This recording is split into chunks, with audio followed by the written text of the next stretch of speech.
Hey everyone, dining out, it's something we all look forward to, right? A nice treat.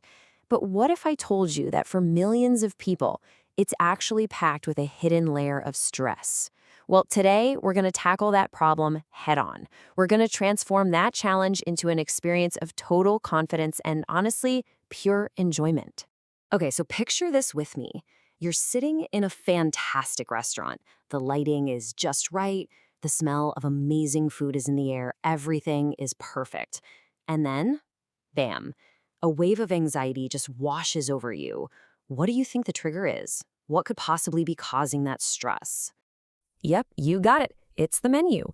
For literally millions of people with low vision, that simple piece of paper becomes this giant roadblock.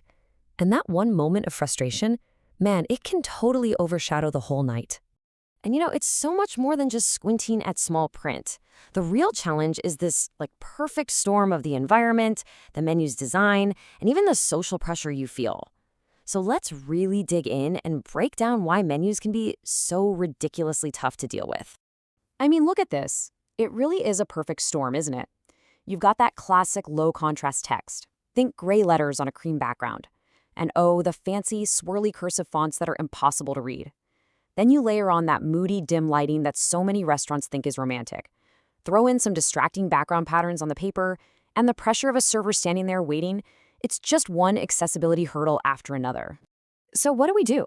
How do we fight back against all that?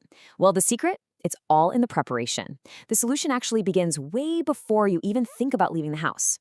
Let's walk through a super simple routine that can make a world of difference. Seriously, it's as easy as 1, 2, 3.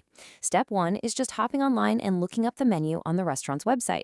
Step 2, you decide what you might want to order, right there, from the comfort of your own home, with your own lighting, your own tools. No rush. And step 3, you just get your little accessibility toolkit ready, so by the time you walk out the door, the hardest part is already done. All that pressure? Gone. So what's in this magic toolkit? It's nothing fancy, I promise. Your smartphone is going to be your #1 tool. A little portable magnifier is also fantastic to have. Oh, and here's a great pro tip. A monocular. It's like a tiny telescope, and it's a total game changer for reading those menu boards that are way up high in coffee shops or fast food places. And of course, never forget your phone's flashlight. That's your secret weapon against that moody restaurant lighting. All right, so we're all prepped, we've got our tools packed, we've arrived at the restaurant, and now we're sitting at the table. So what now? Let's talk about some strategies you can use right there in the moment to stay completely in control. Okay, so again, your smartphone is your best friend. The absolute easiest trick in the book? Just use your phone's camera and zoom in.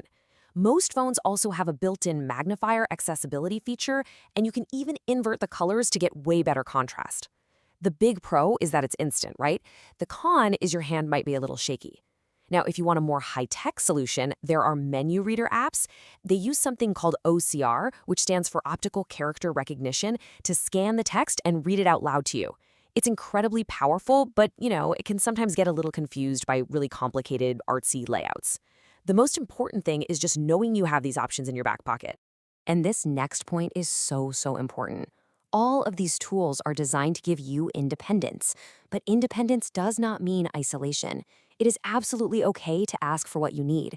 Politely asking your server to read the daily specials isn't being a bother. That's you taking charge of your experience. That's confidence. Okay, so we've talked about the practical stuff, the routines, the tools, the strategies, but the real goal here, it's actually much bigger than that. It's about changing not just what you do, but how you think about the whole situation. It's about writing a brand new internal memo for yourself. And to explain that, I want to introduce you to a really cool concept from the Korean phrase se memo, which is pronounced se memo. It literally just means new memo. And I want you to think about that, like you're writing a new note to self, a new directive to replace an old, unhelpful thought pattern.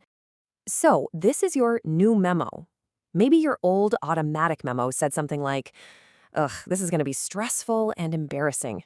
Well, your new memo says, I am prepared. I have the tools I need. I am in control of this. It's all about transforming those actions we talked about into a core belief, a feeling of genuine, unshakable confidence.